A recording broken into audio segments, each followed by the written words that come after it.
Юсуф сүресі туралы хадистер мен түсіндірмелер. Уруа ибн Зубайр былай дейді: мен Әзірет Айшадан, бұрын соңды Алланың қаһарына ұшыраған қауымдарға жіберілген пайғамбарлар күпірлікте табандаған қауымдарының иманға келуінен үміттерін үзетіндей жағдайға жеткенде, айтқан сөздері түгелдей өтірікке шығарылып, толықтай терістелген шақта оларға біздің жәрдеміміз жетті аятындағы кузибу сөзі осылай шәддәлі оқылуы керек пе, әлде кузибу деп шәддәсіз оқылуы керек пе?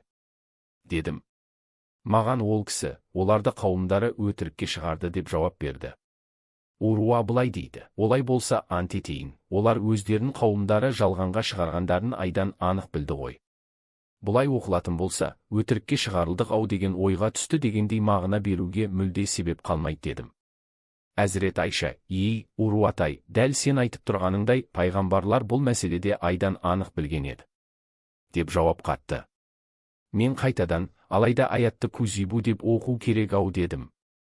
Сонда ол: Алла сақтасын, пайғамбарлар раббылары турасында мұндай ойға мүлде барған жоқ деп жауап берді. Мен сонда да қоймай, сонда бұл аят қалай?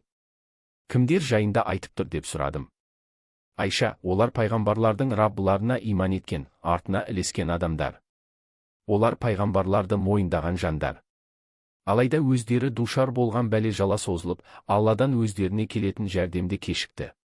Жәрдемнің кешіккені соншалық қауымдарының ішінен өздерін өтірікке шығарғандардың кесірінен пайғамбарлар үміттерін үзіп, өздерінің соңына ергендердің өздері жалғанға шығарып, жалп бұрылып кетер ме екен деген ойға түскен сәтте, Алланың жәрдемі оларға жетті.